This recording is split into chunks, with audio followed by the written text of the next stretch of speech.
اطیعوا اللہ واطیعوا الرسول واولی الامر منکم فإن تنازعتم فی شیء فردوه الی اللہ والرسول ان کنتم تؤمنون باللہ والیوم الآخر ذالک خیر واحسن تاویلا۔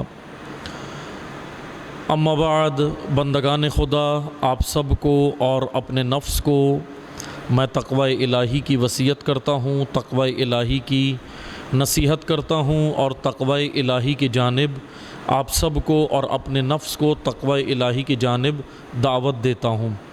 خداوند تبارک و تعالی نے انسان کی نجات کا راستہ، انسان کی نجات کا نظام دراصل نظام تقوی میں منحصر رکھا ہے۔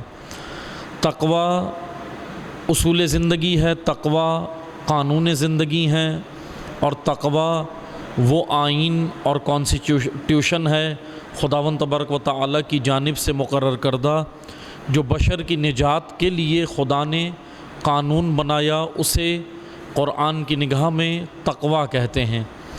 تقوی حدود الہی ہیں، تقوی وہ قوانین یا وہ حدود ہیں جو اللہ نے، خالق نے، خداوند متعال نے انسان کے لیے، انسان کی نجات کے لیے، بشر کی نجات کے لیے وہ قانون جو مقرر کیا، اسے قرآن تقوی کہتا ہے۔ تقوی حاصل کرنے کے لیے خداوند تبارک و تعالی نے ایک بنیادی شرط قرآن کریم میں جو رکھی ہے، وہ اطاعت رکھی ہے کہ جب تک ہم مطیع نہیں ہوں گے، اطاعت نہیں کریں گے، ہمارے وجود میں تقویت نہیں آئے گی، ہم متقی نہیں بن سکتے۔ متقی بننے کے لیے پہلا درجہ یا پہلا اصول یا پہلا قاعدہ خداوند تبارک و تعالی نے وہ نقطہ اطاعت رکھا ہے، کہ جس طرح سورہ مبارکہ نساء کی 59 نمبر آیت، 59 آیت جو ہم نے ابھی آپ کی خدمت میں تلاوت فرمائی، خداوند تبارک و تعالی کا فرمان ہے، یا ایھا الذین آمنوا اطیعوا اللہ واطیعوا الرسول واولی الامر منکم، کہ اے ایمان والو اللہ، رسول اور اولی الامر کی اطاعت کرو۔ اطاعت خدا میں انسان کی نجات ہے۔ اطاعت کسے کہتے ہیں؟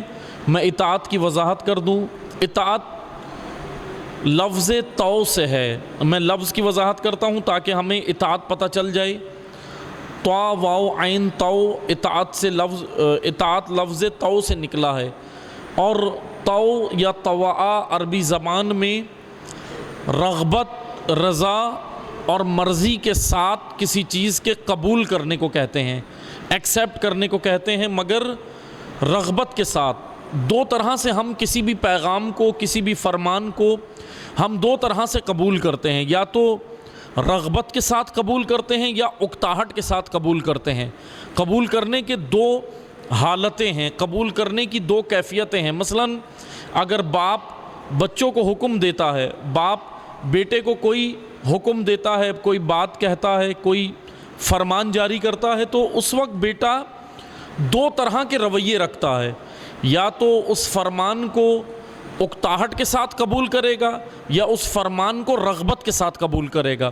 یہ دونوں طریقے ہیں قبول کرنے کے، لیکن وہ طریقہ کہ جو اکتاہٹ کے ساتھ ہے وہ اطاعت کے زمرے سے باہر نکل جاتا ہے، وہ اطاعت نہیں کہلاتا، بلکہ اطاعت کے لیے بنیادی شرط، اطاعت کے لیے سب سے اہم ترین نقطہ جو خداوند تبارک و تعالی نے مقرر کیا، اطاعت کے لیے سب سے پہلی شرط ہے رغبت کے ساتھ، خوشی کے ساتھ سرنڈر ہونا، تسلیم ہونا، قبول کرنا۔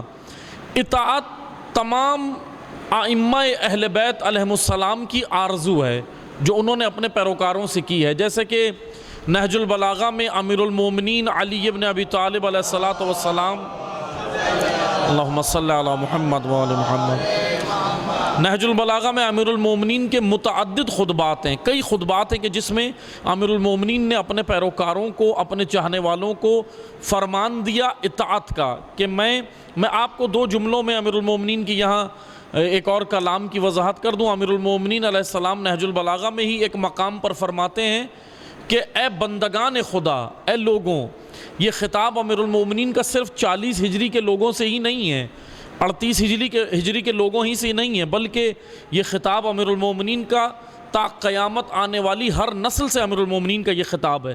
اب وہ خطاب غور سے سنیں۔ امیر المومنین علیہ السلام فرماتے ہیں کہ اے بندگان خدا، ایک وہ حق ہے جو اللہ نے میری گردن پہ تمہارا رکھا ہے، اور ایک وہ حق ہے جو تمہاری گردنوں پر میرا رکھا ہے۔ امیر المومنین کے جملے توجہ سے سنیں۔ علی علیہ السلام کیا بیان کر رہے ہیں کہ دو حقوق ہیں، ایک حق تمہاری گردن پر ہے، یعنی عوام الناس، میرے اور آپ کے گردن پر ایک حق ہے مولا علی کا، جو ہم نے اس کو ادا کرنا ہے۔ خود امیر المومنین تقاضا کر رہے ہیں کہ اس حق کو ادا کرو۔ اگر میں اور آپ وہ حق ادا نہیں کرتے تو ہم امیر المومنین کے حق میں خیانت کر رہے ہیں، کیونکہ ہمیں وہ حق ادا کرنا ہے۔ اگر وہ حق ادا نہیں کریں گے تو ہم امیر المومنین کے فرمان کی نفی کر رہے ہیں، عملاً نفی کر رہے ہیں، زبانی نہیں کر رہے لیکن عملی طور پر اس فرمان کا انکار کر رہے ہیں۔ کیا ہے وہ فرمان؟ امیر المومنین فرماتے ہیں ایک حق تمہاری گردن پر میرا ہے، اور یہ حقوق رکھے کس نے ہیں؟ یہ حقوق اللہ نے مقرر کیے ہیں، خالق نے رکھے ہیں، خداوند متعال نے رکھے ہیں۔ یعنی علی علیہ السلام بتانا یہ چاہ رہے ہیں کہ میں تمہارا ہادی ہوں، میں تمہارا پیشوا ہوں، میں تمہارا امام ہوں، میں تمہارا رہبر ہوں۔ تو اللہ نے مجھے تمہارا رہبر بنایا ہے، میں خود نہیں بنا، مجھے عوام الناس نے تمہارا رہبر نہیں بنایا بلکہ اللہ نے مقرر کیا ہے۔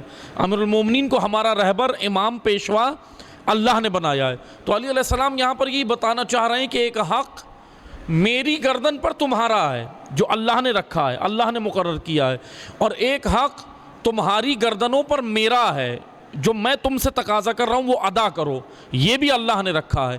پہلا حق پہلے میں وہ بتا رہا ہوں جو امیر المومنین نے بیان کیا۔ علی علیہ السلام کہتے ہیں وہ حق جو میری گردن پر، یعنی امیر المومنین کی گردن پر جو ہمارا حق ہے، جو ہمیں امیر المومنین سے لینا ہے، علی علیہ السلام کہہ رہے ہیں وہ حق جو میری گردن پر تمہارا ہے وہ یہ ہے کہ میں، وہ حق اللہ نے رکھا ہے میری گردن پہ تمہارا، اور وہ حق یہ ہے کہ میں تمہیں تعلیم و تربیت کروں، میں تمہیں علم دوں، میں تمہیں آداب سکھاؤں، میں تمہیں تربیت کروں، تزکیہ نفس کروں۔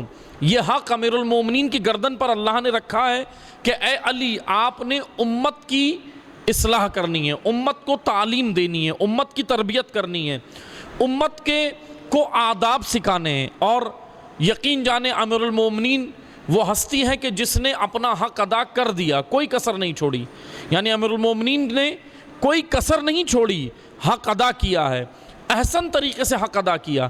ایک یہ تو وہ حق تھا جو امیر المومنین کی گردن پر ہمارا حق ہے، لیکن امیر المومنین نے تو ادا کر دیا، علی علیہ السلام نے تو ہمارا یہ حق رکھا نہیں، امیر المومنین نے اس حق میں کوئی کمی بھی نہیں رکھی، پورا مکمل طور پہ ادا کیا۔ ہمیں کلام کی صورت میں، آج امیر المومنین کے کلام کی صورت میں تعلیم و تربیت کا نظام ہمارے پاس موجود ہے، آداب امیر المومنین نے سکھائے وہ آج امیر المومنین کا کلام موجود ہے۔ لیکن عزیزان محترم توجہ سے سنیں، یہ حق تو امیر المومنین نے بیان کیا میری گردن پر تمہارا، یعنی امیر المومنین کی گردن پر ہمارا حق، لیکن ایک اور حق ہے جو امیر المومنین کہہ رہے ہیں کہ جو تمہاری گردنوں پر میرا حق ہے۔ اب وہ حق امیر المومنین چاہ رہے ہیں کہ تم ادا کرو، عوام ادا کرے، اور وہ کیا حق ہے؟ علی کہہ رہے ہیں میری گردن پر تمہارا حق یہ ہے کہ میں تمہیں تعلیم دوں اور ادب سکھاؤں، اور تمہاری گردن پر میرا حق یہ ہے کہ تم میری اطاعت کرو، تم میری پیروی کرو۔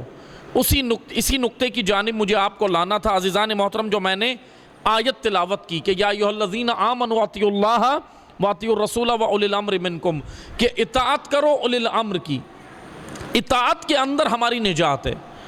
اور امیر المومنین نے یہ آرزو بھی کی ہے، نہج البلاغہ میں ہی ایک اور مقام پر امیر المومنین نے کہا کہ اے کمیل، جناب کمیل اس کے راوی ہیں، کمیل جن سے دعائے کمیل منسوب ہے، جناب کمیل کو کہتے ہیں اے کمیل، مجھ سے محبت کرنے والے بہت ہیں، میری اطاعت کرنے والے کم ہیں۔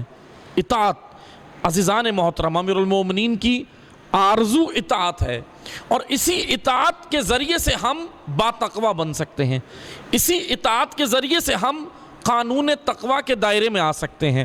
اگر ہم نے تقویٰ متقی بننا ہے، تقویٰ کا دامن تھامنا ہے، تو اس کی پہلی سیڑھی اطاعت ہے، اطاعت خدا، اطاعت رسول اور اطاعت اولی الامر۔ تو بس یاد رکھیں اگر ہمیں یہ اطاعت آ گئی تو ہمارے تمام مسائل کا حل اسی اطاعت کے اندر ہے۔